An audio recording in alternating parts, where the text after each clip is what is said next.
Thanks for being there and welcome. So as we navigate the complexity of modern education, a critical question arises. What does it take to revolutionize the way we learn?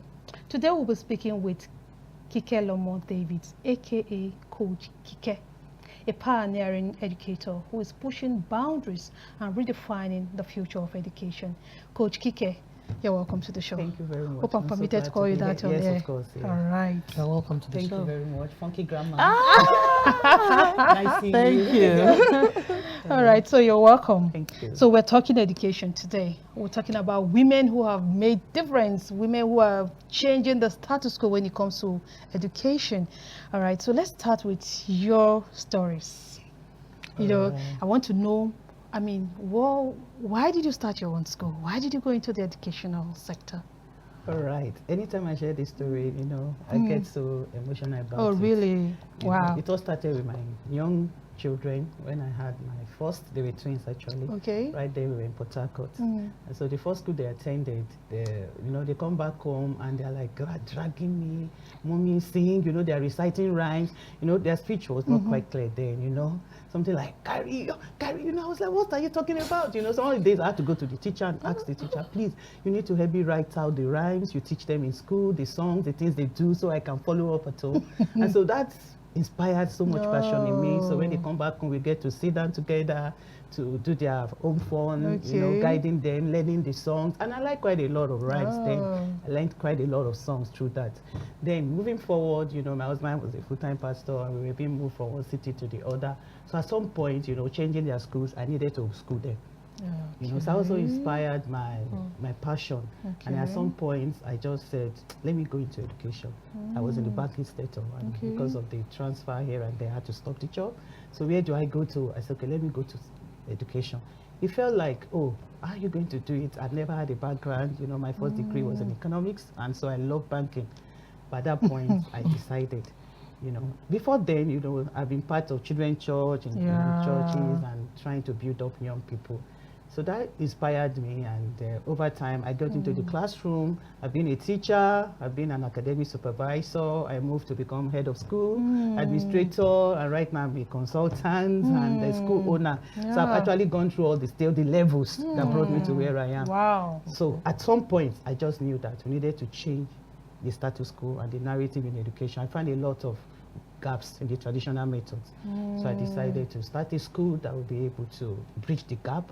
And then I also felt a strong calling, you know, to make that difference in education. You know, now that you're saying all this, and it's so sweet, but I would like to know how you the line, how you combine it, you know, going into business for money, making money, and then the passion for education. How do you marry these two things? Because they're two different things. There are two different things. Yeah. The passion is there, and of course, when you are setting up such you have to a business, think of making money. Of course, you have to make money. And then before I set in there, I had a clear vision. Okay. You know, so starting it on the business note, I knew what I wanted to achieve, and I know that if you put in your best, of course, profit will come. In every labor, there must be profit. When you do it right and you start on a good note, of course, at some point, initially it wasn't coming. You know, that's why I say a lot of startups. When people meet me, I want to start a school, can you help us? I tell them, you need to like make some sacrifices at the beginning, you know, because you're sure that if you do it right, within a period of time, the profits begin to come. Yes. Okay, all right. So you didn't allow the profit side to overcloud? To overcloud, yes. It was a lot of sacrifice at the beginning. All right. All right, thank you, Grandma. Yeah, sorry if I may ask, you went and got your educational qualifications? Oh yes, after then, you know, because I you know, when I got in there, there's something, oh, beautiful. You know, so when I got in there, it was something like, I'm almost somebody that anything I get into, I give it my best. If it's worth doing at all, it's worth doing well. So I told myself, even when I told some of my friends, my sisters and my husband, like, education, because I was a first class girl, you know, and I was really well. So everyone like teaching. So I told myself, I'm going into education. I'm not just going to be a teacher. I'm going to be the teacher. I'm going to pass through all the levels. So I first of all went back to do my PGD, postgraduate diploma in education.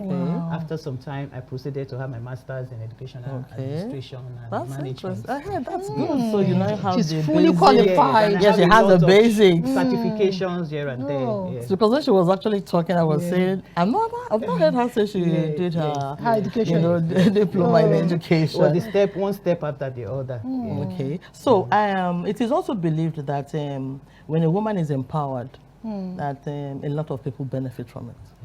Do you believe that? I believe that. How do you I believe that? How, what's it?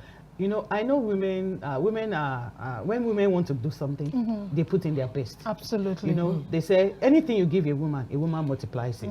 You know, reproductive aspect. If you give a woman sperm, they say a baby will come out.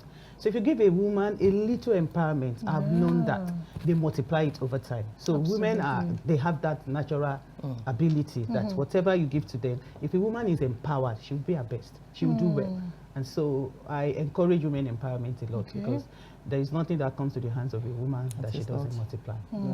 But unfortunately, we have many women who are making it difficult for us to continue with this phrase of whatever you give to a woman, she multiplies it. Something is missing. Yeah. I want to believe something is missing, and that's why I talk about vision. You know, when you have a clear vision of what you want to achieve in life, you have a purpose-driven, you know, innate drive that something drives you. You don't misuse opportunities. Absolutely. Yes. All right, so let me now ask, because I know it wasn't rosy all along, Yeah, like you said. What are those challenges you faced when establishing your own school? First of all was funding. It's always the case, yes. Funding, you know, I knew what I wanted to achieve. I had a clear vision and I was very intentional about it. And so the kind of school, the kind of things I wanted, funding was a big challenge. But I decided to start from where I was, you know, and start with what I have. I started very small. You know, I don't despise, like the Bible said, the early beginning, small beginnings. Small beginnings. So as time went on, things began to fall in place. I remember the day we were doing the opening ceremony of our school. Many things were not in place. It was right there that some of my friends were like, oh, let's go run. And they saw, oh, this is not there. People started giving.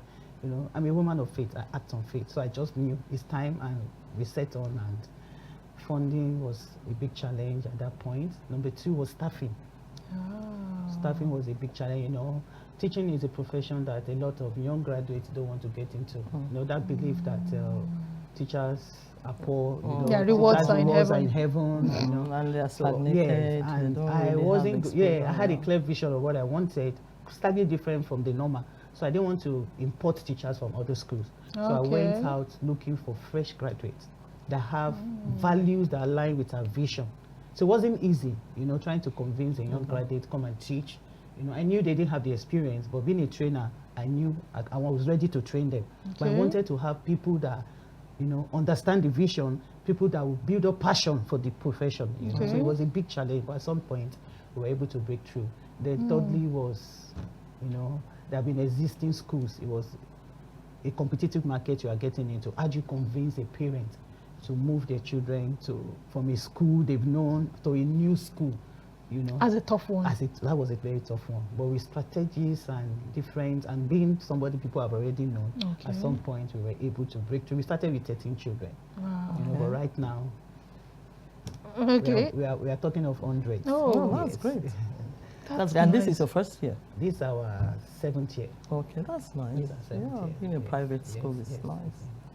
And we have campuses, two campuses. You know, I'm just tempted to ask why you moved out from the norm, like getting teachers from known school. I mean, teachers who have been in the line, right? What moved? What was it that was moving or that pushed you to want to get fresh ones? Yeah. All right. Number one was, like I said, I had a vision that was slightly different from the norm. Okay. You know, and I know that people coming in, I've been a part of the school system for years before then. And, you know, when people come in from different schools, they already have a mindset. There's a way things should be done. This should be done this way. So, and then I wanted people that would be able to align with my own vision and the way I wanted to run a school. That's one. Then number two was because I've been known in the education space. And I didn't want to, you know, pick teachers from schools that already, at that point we were starting, schools were opening. And I believe that if you're going to leave a school system, you should give ample time, at least 1 month notice.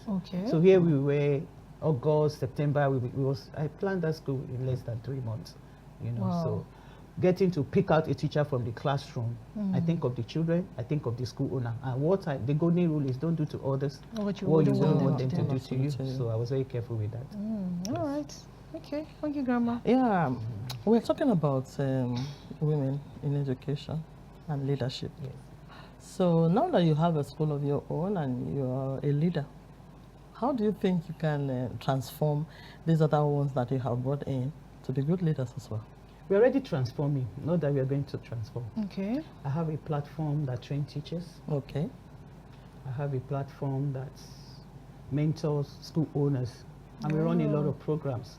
For the past 10 years, we've been running a program we call Teachers with a Difference Conference, where we bring in teachers within the South Side, even outside the South Side, people started coming. Okay. We bring in speakers and we run a lot of trainings and a lot of leadership classes. And it's a conference that people attend in hundreds. So it's our way of empowering. In this state? Yes, in the state. Yes. Okay. It's our way of empowering teachers and encouraging school. I mentor a lot of school owners and I'm involved with consulting for quite a number of schools. Yeah. So what are the achievements of women in leadership? What do you think? What, like you started yours, what do you think is the achievement as a woman? Not in education alone, but in leadership.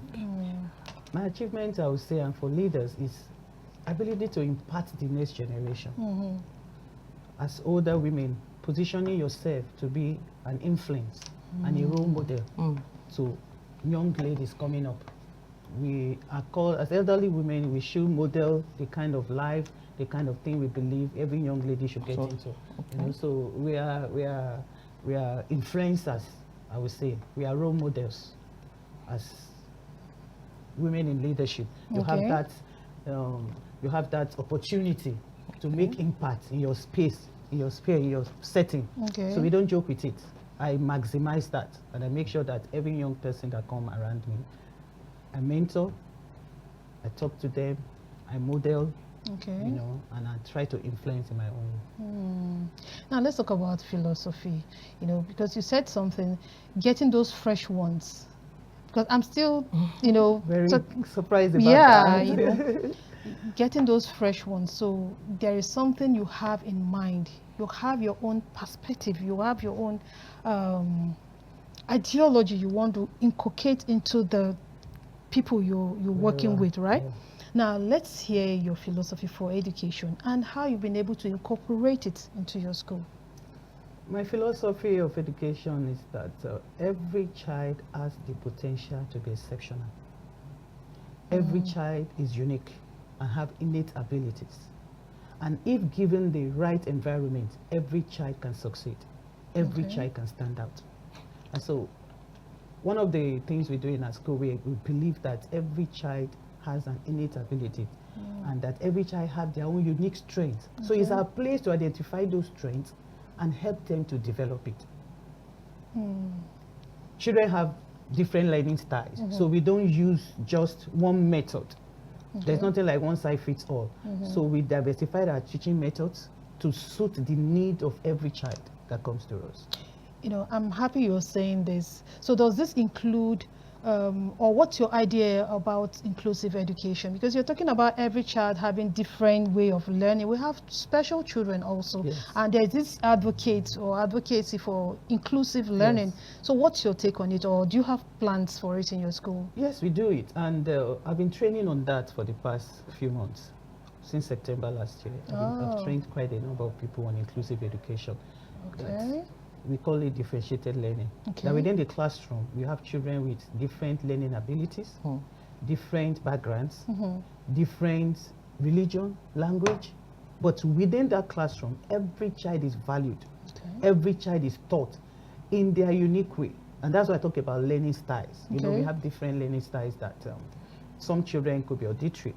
So some children could be tactile learners, some are visual learners. So your teaching methods, your package, should be able to have all those children all inclusive.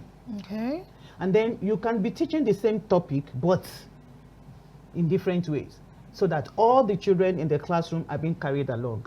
Like if you're teaching, you could be teaching, for example, children learning to write 1 to 10.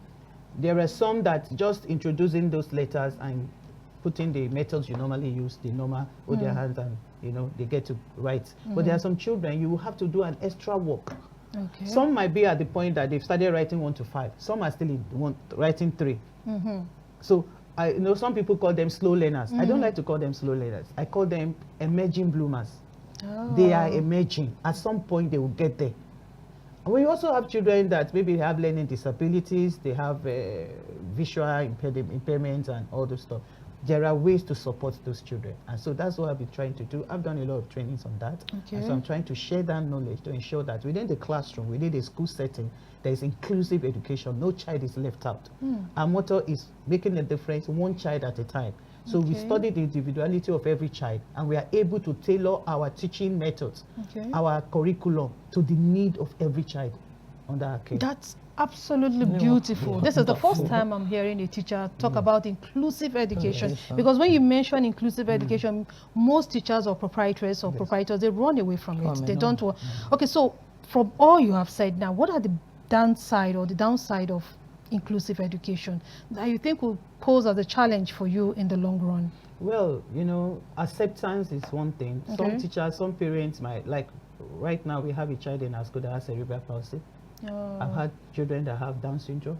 I have children that have autism, mild autism. You know? And they, from the training, the short trainings I've had, I've been told that putting them in a separate school wasn't the situation. But when they come to an all-inclusive school, why they can mix up with normal children, you know, that they get better. So those challenges are, you know, some parents might feel, oh, why are you bringing this kind of child to the class where we have normal children? And some teachers might begin to, you know, trying to be, not to be very fair with them. And then some might, like, you know, begin to segregate and, you know, just don't give them the care they need. But with time, with mentoring, with training, you know, you let them know every child is unique. And we've been able to work with quite a number of children. That's the truth, yes. I'm glad to hear this. All right, thank you, Grandma. That's amazing. You know, when we were talking about education, like we're talking now, we talked about women in medicine, women here, women there, women here. And I do not really want to take off the issue of leadership, because leadership is a key, you know. And I've also come to understand and see that women are more in education than other gender. So when we talk about when we talk about leadership, I want to ask there are 3 roles more important: motivation, communicator, and what do they call uniter? Those 3. And in leadership, as an entrepreneur, in leadership, how do you handle motivation? How do you handle communication and unity amongst your staff as a leader, female leader? Because we are more. Well, I would say for me, it was a journey. At the beginning, it wasn't easy, you know, because you get to meet different kind of people. But I believe in motivation. You know, it's something I practice with my children also. You know, so coming into leadership, I practice a lot of motivation. And sometimes people think motivation is about the big things you do. But it could be a little thank you, a little pat on the back, a job well done, a little recognition, public recognition of the little things the people that are working with you have done. So in my own way, I try to do a lot of motivation, and especially, you know, with the fact that these people some people find themselves in this sector because there are no jobs. Not because it's something they were passionate about, not because they love it. So by the time they come in and you still maltreat them and you make them, they're out already, you know. So I try to recognize them, you know. Some years back, about 5 years ago, we've done 5 years of Teachers with a Difference conference. So we brought in awards. So every time we do the conference every October 5th, except it falls on a Sunday. We do it on October 1st. It's called the World Teachers Day. So we recognize teachers that are doing well, outstanding well. Sometimes we recognize teachers that have been in the profession for 10 years, for 15 years, for 20 years, both in the public and in the private sector. Yes, so that's how I do motivation. Yes. And sometimes the idea of communication in your communication team. In my team. Team. Where, you know, communication is key in leadership. Because if you are a leader is poor in communication, it affects a whole lot within the system, because if you don't communicate well, they might not understand what you're doing, and then you might not. So I personally, I had to do courses in communication.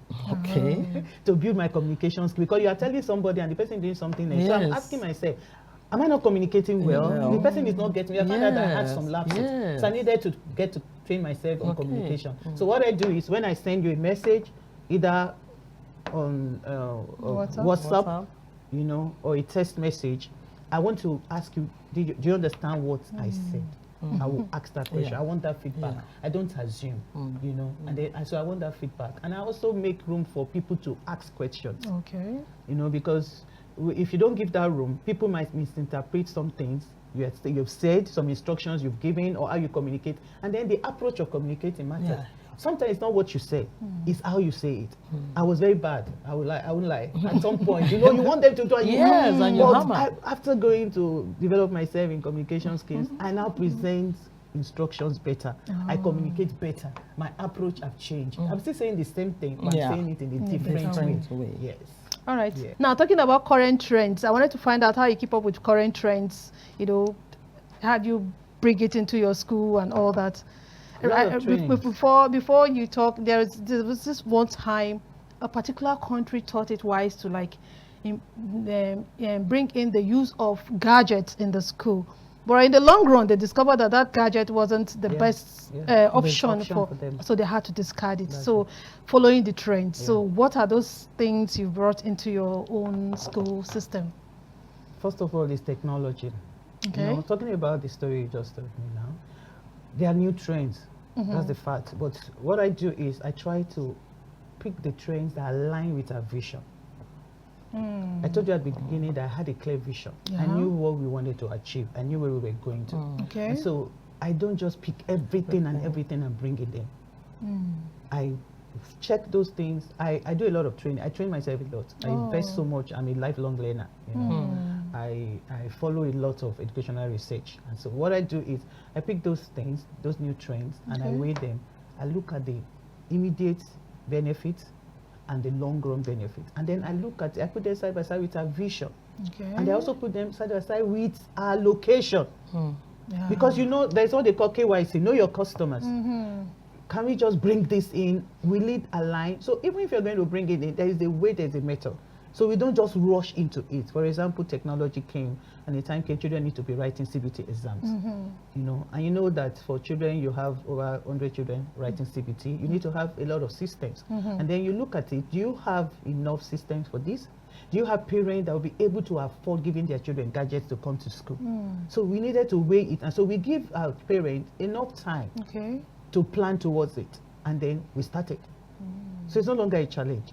So before you bring in trends, you must know your customers, know your location, know what your vision, and then plan for it. Don't just rush into it, because the impact might be negative rather than what you're thinking is going to be positive on your system. Absolutely. All right, Funky Grandma, you want to come in? Yeah.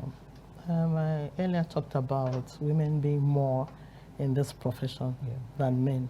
And is that a fact? Absolutely. Yes. Okay. So she's confirmed. And then more of women that are entrepreneurs in education than men.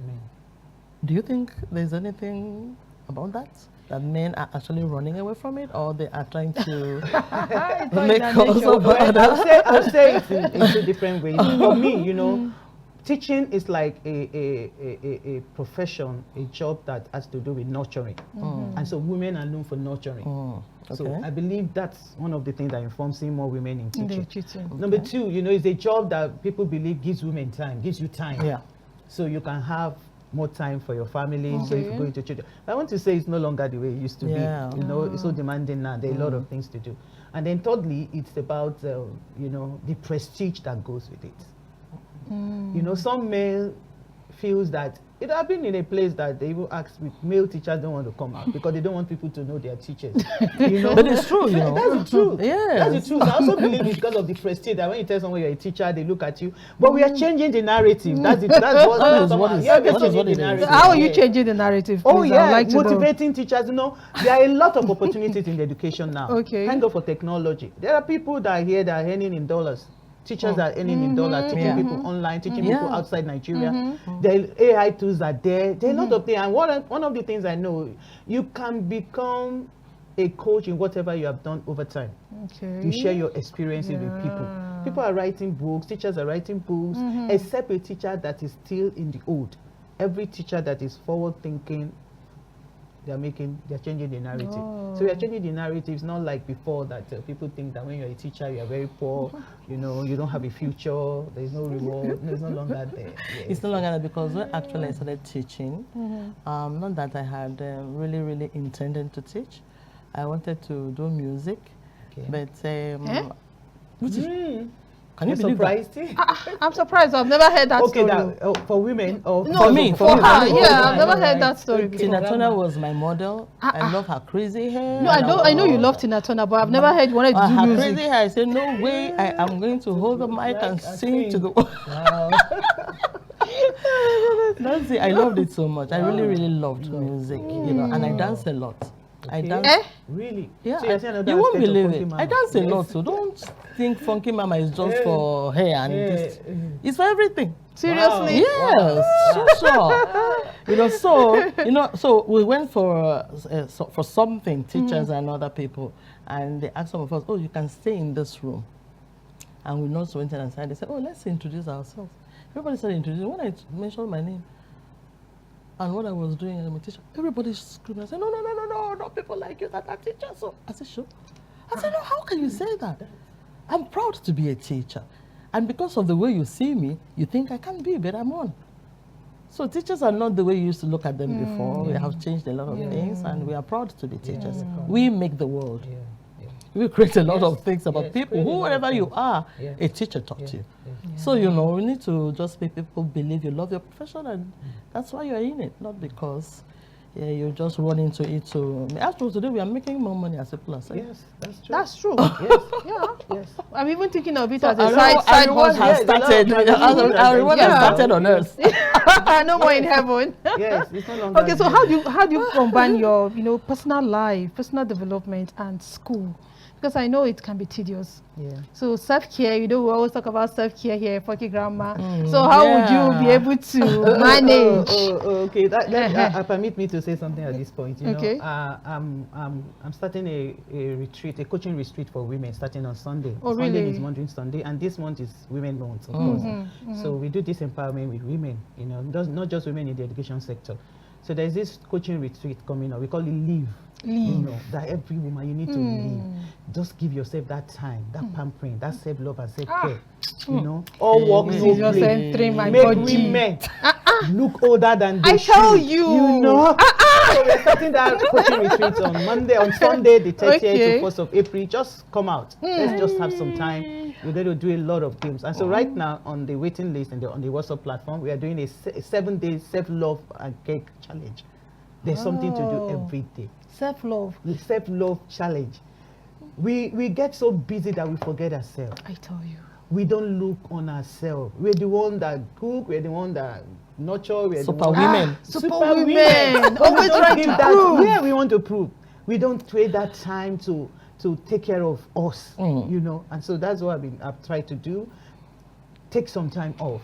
Look inward. And a lot of yesterday I got a message from one of the women that was part of it last year, and she was testifying how everything about her had changed, and she's looking forward. So I told her, share your testimony. Let me share with others. You know, so it's necessary that women take care of themselves, because it's when you're strong that you can be strong for others.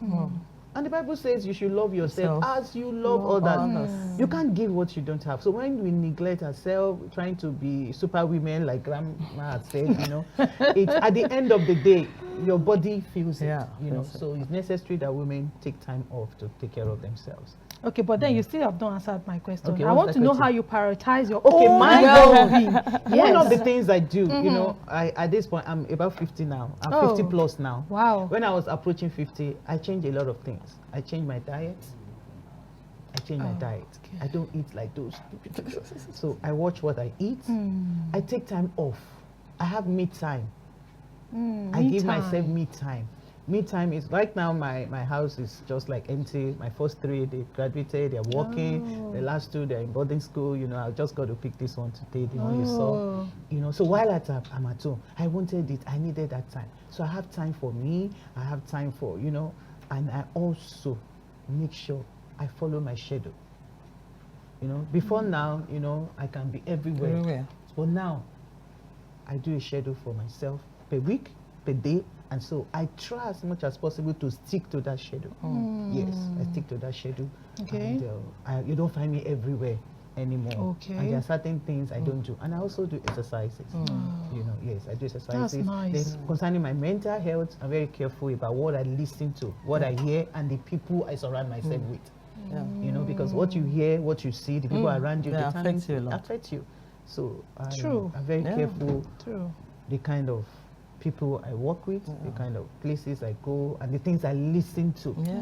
I listen to. Social media is something that does a lot to people mental health. So I don't watch everything. I don't have to watch it. I don't have to listen. And that's what I would say to people. If you know you don't have the you know, because of the competition, social media poses a lot of competition. You know, the person you are seeing, you say, oh, where did she get this? You don't even know she actually had that thing. I tell you. So why kill yourself? You know, so there are certain things you don't kill yourself about. You just ignore and stay off those things. Yes. So that's the way I prioritize. So someone was telling me the other day that a friend of hers fainted while in work. That she has been doing this fasting thing just to lose weight. You know, so things women do just to look good, you know. Look good, it's too much. So imagine just fainting. Wow. And she was lucky that people were around her to help her at that point. What would she have told her God? You just that need she to wanted know to change yourself. herself. You just need to know yourself. Be yourself at time.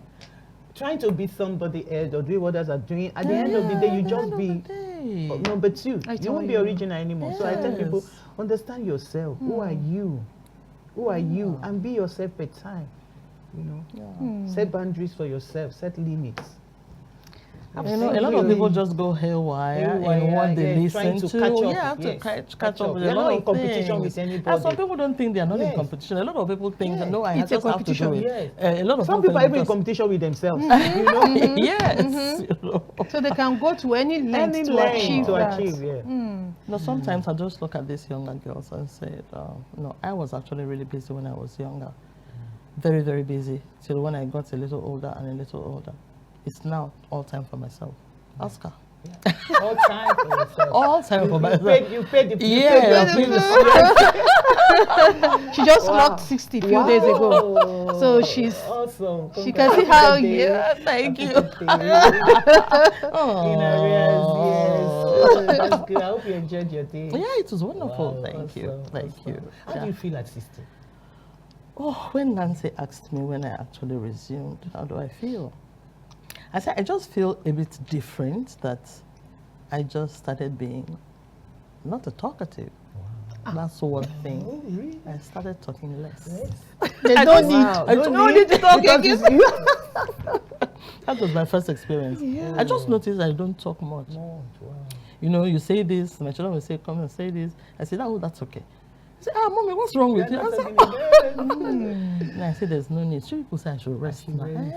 So I'm beginning to rest. Yes. So it's nice, you know, when you know what you want.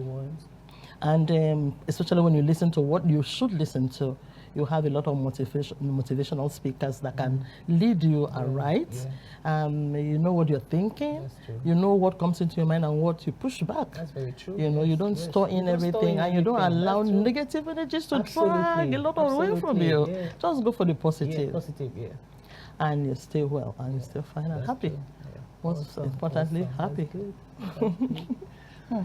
You know, when you guys were saying this thing, I was just imagining. I've asked you this question before, but let me ask our guest now. You know, you get to that stage where all your kids have left the house. It's just you. You're always doing me time. At that point, you have you now. How would you feel? Can you imagine it? I'm already in it. Oh, are you enjoying it? Well, because because I've already,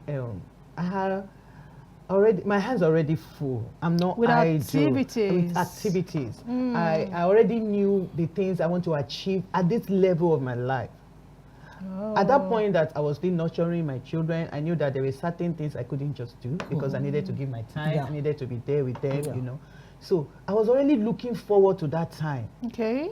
That everyone leaves the home and then you are there. What will you? Will I be sleeping? Okay. So I go out in the morning. I go to the office. I walk and walk. I come back, have my shower, rest, read my books. I have schedules of things to do. Like from beginning now, throughout the week, my week has been very busy. If I leave here and I have another meeting, later tonight I have another meeting. Okay. So you're busy. You know, you're not feeling like, oh, I'm lonely. You know, same thing with my husband. He has his work. He goes. We just meet and we talk. So just this answer you've given to me now goes a long way to pass a message for most women who think probably getting married is hampering them from achieving all they're supposed to achieve. So age doesn't matter. You can keep your achievements in one corner, finish with them, having children, rearing children, and all that, and then you can continue from where. Wow, amazing. It's amazing. It's amazing. All right, so let's talk about your school just in a few minutes. What plans do you have for your school, or what's even set your school apart from others? I know you say you have a clear vision of what you want to achieve, but just give us some few points, you know, that set your school apart from others around. Okay, I've mentioned personalized and individualized learning. We pay attention to every child. Every child's unique abilities is identified and nurtured. And then we don't use the traditional methods to teach. Okay, when you say traditional methods, it talks about hands-on activities, you know, activity-based learning. It's not just about cramming the notes. We don't teach children to just pass exams. We want the children to understand. We bring them to the point of understanding, conceptualizing, and applying the knowledge they gain. Not just learning to pass exams. It's beyond that. So what are we doing? We're preparing them for life. That the knowledge they gain, they are able to apply when real life situations happens. Yes. It's not just about passing exams, and our assessment methods are slightly different, especially for the younger ones. You know, we don't score children from 0 to 4 or 5. We don't say, oh, 10 over 5. We assess the child. What is this child able to do at this point? What is this child working towards?